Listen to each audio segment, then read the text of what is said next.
আমি doctor Sourav Dutta, consultant head and neck surgeon, Narayana super speciality hospital, Howrah.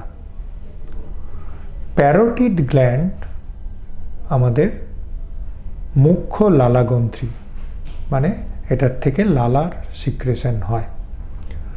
এই parotid গ্ল্যান্ডটা আমাদের কানের সামনের দিকে, মানে এই রিজিয়ন, এবং কানের নিচের দিকে এই রিজিয়ন, এখানে থাকে।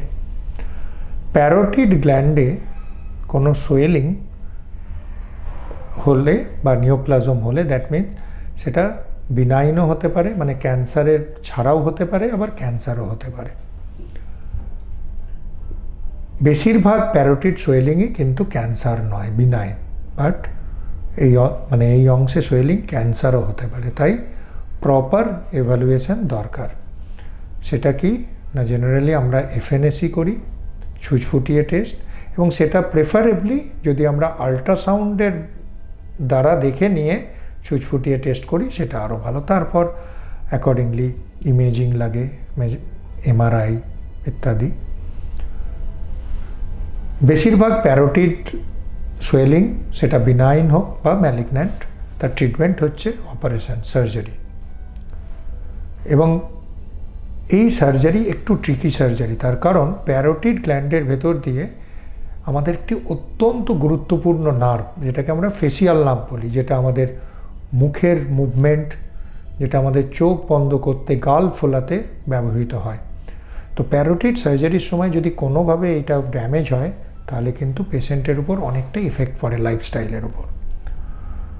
তো সুতরাং আমাদের প্রধান উদ্দেশ্য থাকে প্যারোটিড সার্জারিতে যে পুরো টিউমার তো বার করতেই হবে, কিন্তু এই ফেসিয়াল নার্ভকে বাঁচাতে হবে। যদি না এই ফেসিয়াল নার্ভ টিউমার দ্বারা আক্রান্ত হয়, যদি টিউমার এটাকে ইনভলভ করে, তাহলে অবভিয়াসলি এটা বাদ দিতে হবে। তো অপারেশন হচ্ছে এর মেন ট্রিটমেন্ট, এবং যেহেতু বেশিরভাগই বিনাইন ডিজিজ, অপারেশনের পর পেশেন্ট একদমই নর্মাল লাইফ লিড করে। এবং বিনাইন হলেও, ম্যালিগন্যান্ট হলেও অনেকগুলো ম্যালিগন্যান্সির খুব ভালো আউটকাম, তারাও কিন্তু প্রায় নর্মাল লাইফই লিড করে। সুতরাং যদি আপনার এই কানের সামনের দিক বা নিচের দিকে কোনো ফোলা বা ইত্যাদি হয়, তাহলে সময় নষ্ট না করে আপনারা এর প্রপার অ্যাসেসমেন্ট করান, ডাক্তার দেখান, টেস্ট করান, এবং যদি নিওপ্লাজম হয়, সেটা বিনাইন বা ম্যালিগন্যান্ট, তাহলে অবশ্যই এক্সপিরিয়েন্স সার্জনদের দিয়ে এই অপারেশনটা করাতে হবে। এবং তারপর বেশিরভাগ ক্ষেত্রেই পেশেন্ট খুব ভালো থাকেন।